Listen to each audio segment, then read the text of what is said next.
On today's Minute of the Apes, an inappropriate suicide remark, 3 submachine guns, and the knowledge of Earth's ultimate fate. Man, this minute got heavy pretty fast.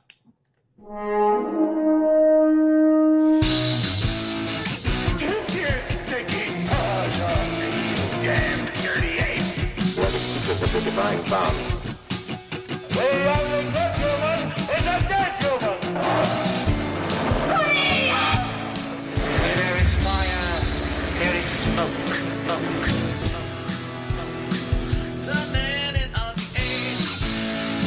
The minute of the age. The minute of the age. The minute of the age.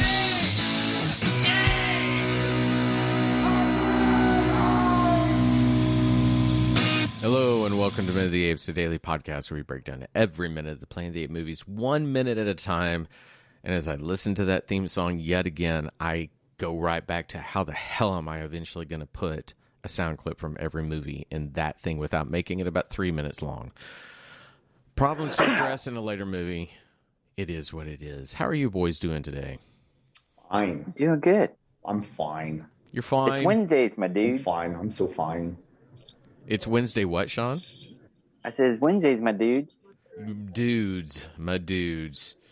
Man, you know, that feels like something that Mandemus would say, my dudes. So why don't you tell us what's going on? Well, let's just get right to it. Minute 23. All right. We're going to start minute 23 with Mandemus asking what the airspeed is of an unladen swallow and ends with Mandemus saying he'd commit suicide. Wow. Let's listen to Mandemus pontificate the meanings of life. Minute 23, Battle for the Planet of the Apes. Fire. What is the nature of the knowledge you cannot seek without weapons? The knowledge of Earth's ultimate fate recorded on tapes in the archives of the Forbidden City. Which is contaminated but still may be inhabited by humans. Come in.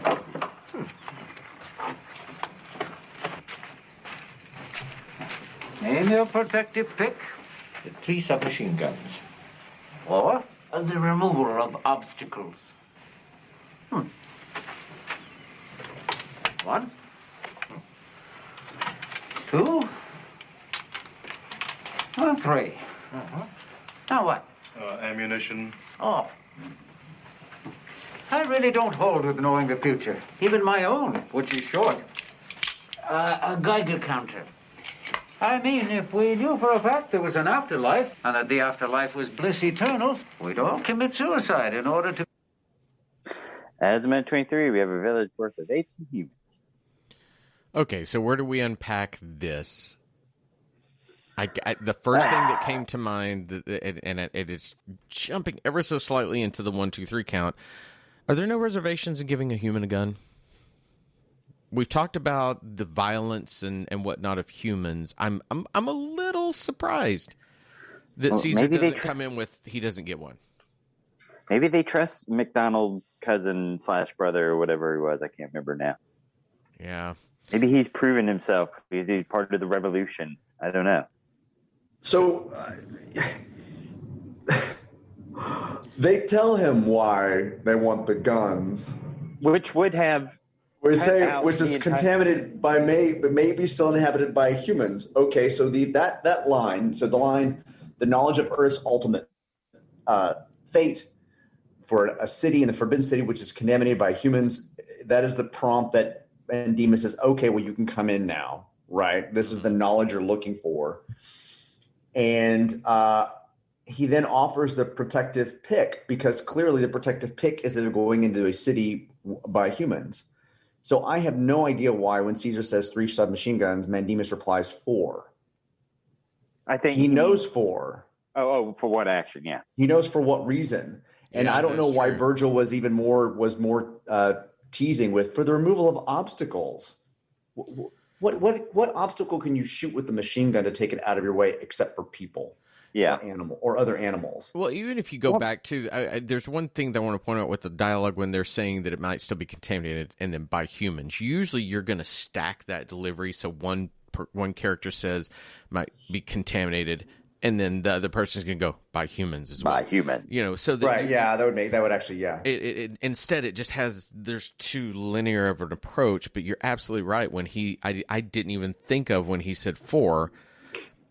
Bitch, are you having memory issues? And he says take your protective pick. You need a protective pick for the city. You need a protective pick for contamination. You need protective pick for humans. It ends with humans. So clearly he's saying protective against humans. I don't know why he asks again why they need the guns. The real problem with this minute is it's telling us stuff that we already know as an audience. We know that they're going to the city. We know that they need guns. The fact that McDonald, if he had spoken up to begin with, would have, just cut through that 7 questions. If he had just said, hey, we're going to the city and we need guns, then he would have opened the door for them. Yeah, there's a lot of wordplay, a lot of ping-ponging about that. I don't want to bash the screenwriters just overtly, but it does have that feeling of playing around rather than being truthful to the characters. The characters aren't just direct with what they need to say. We don't expand upon their knowledge. I think that is probably where the scene becomes mostly frustrating for me. And then also the nickel and diming of what else do you need? Ammunition, I'm sorry. Yeah, I like my guns with no ammunition, please. We just want to point menacingly. Right. That bothered me as well. We established that the reason they're not going to the Forbidden City originally is because of radiation. So in my mind, the most important thing would be the Geiger counter. That's what's going to get them in the door of Mandemus. They should have said, we're here for the Geiger counter because the Forbidden City is contaminated with radiation. Then comes the argument about why they would need potential weapons. And that would be a lot more interesting to kind of put Mandemus in a situation where we need these because of what we might encounter. The Geiger counter is the reason they should be there. That's a good point, Richard.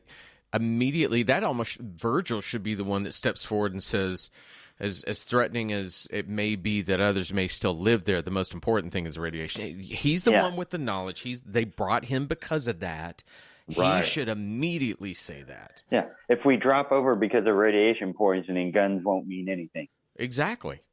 There's a lot of loss of logic of what of who the characters are and the way they think about things. And then the situation where it would be nice if McDonald as the human is the one that's asking about guns. Mm-hmm. And then it would be interesting if Virgil recognizes the need for it and that conversation about good and evil and knowledge kind of comes back into play as Virgil's now arguing with Mandemus why they need guns. I don't know. I would have loved if McDonald was the one who, he insists upon the ammunition. But I don't know why Caesar wants a gun in this situation. I don't, if you give protective care to Mandemus, I don't know. It's just them being there, establishing Mandemus, establishing the army, establishing this kind of idea of good and evil and knowledge and weaponry, and the Geiger counter is great. I just kind of wish it had been inverted a little bit more with a little more weight to what was going on. It would also be nice if Caesar didn't want the gun. If, because of whatever the history was, if there was something like, I really don't, like his parents were killed by a gun.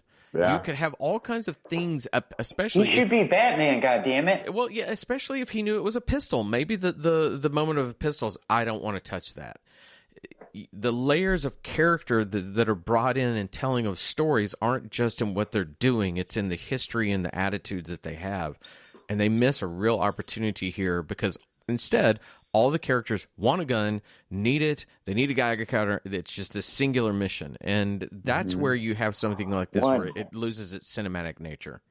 One singular mission, every little gun you take. Wait, is it you actually quoting a musical and not me? I think that may be a first. Yeah. So, going back over these things, if we're establishing Mandemus for something bigger later on, this scene makes sense. But the fact that and again, kind of thinking about this with this particular moment in mind, yeah, they're there for the Geiger counter to get to the city.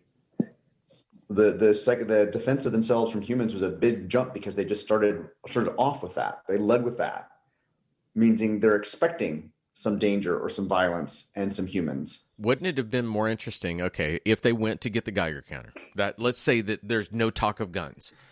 You know, why is Caesar here? Well, we don't need weapons. We need it. We're going to the blasted area. We need to know the dead city. Thank you. For whatever, all I could think was the Forbidden Zone. I couldn't get the dead city in my head.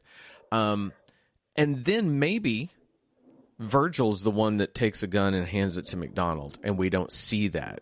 And now they have a weapon. We know it. They've tucked it away. And then if there's a threat later on, they're at least armed.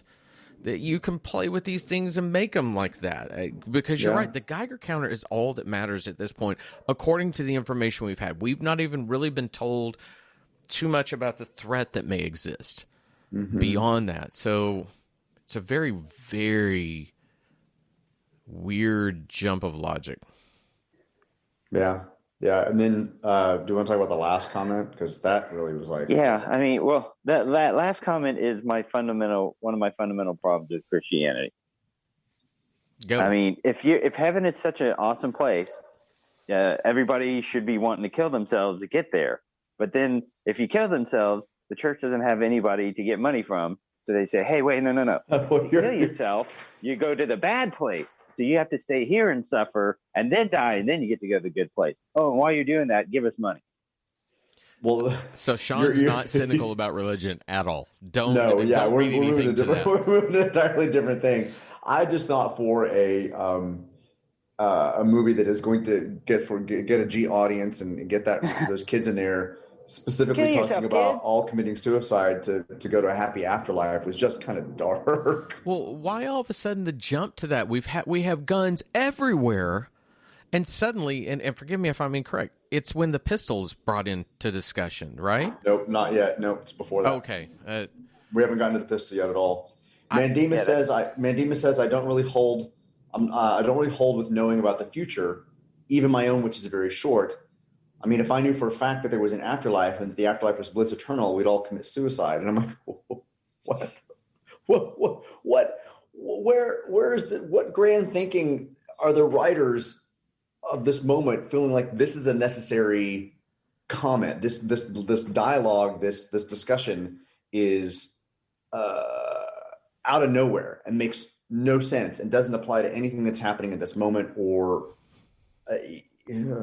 I wonder. Well, Richard, what you don't know is in the new movies, they actually do establish there's an ape heaven, and they all kill themselves. It's over. The funny thing is three movies are over within 5 minutes. Just boom. I mean, was there a cult thing happening at this time that made this relevant? Well, even so, there's not a longer discussion about it. It's just a throwaway line. There's a lot of discussion to be had about how we refer to terms and the conversations around them at different eras, because suicide is suicide, but the social attitudes towards I'm not saying that anyone was applauding suicide in the 70s, but I wonder if maybe it was a more blasé kind of just toss it out term like that. That's the only thing I can think, because you're right. For a children's movie today, you could not put we'd all just commit suicide. You can't do that. If anybody out there, if you're listening to this and you know something about the social attitudes towards suicide in the 70s, was it different? That's the only thing I can think. Well, but why would the writers even put this in here? I don't even understand why this is here. And to that point, why didn't it get caught by the censors as well? The studios at this time would have had censor groups that are going to look at that script before it goes into production. I'm shocked they didn't go, nope. Well, we had the moment where Virgil, says, if he's still alive or sleep eternal earlier. Mm-hmm. And there's just something, I want to know where the writers were at this moment that it just got so dark and it may be like an attempt at comedy when it's not funny. Yeah. When they eventually leave the armory and they close the door behind them, they start walking away. Then you just hear a gun click and Sean. We are making the dark Battle for the Planet of the Apes. It's very dark. Wow. But for some reason, that actually is kind of funny in its own way. If he was just overly suicidal, and it's like, geez, man, Mandemus, why are you so down? You hear, click, bang. Damn it! I missed again. I mean, were they trying to explain why he was in a armory and these are the things that he thinks about being in the armory all the time, and that he's just ready to let his life go? I mean, like, there's like it's its own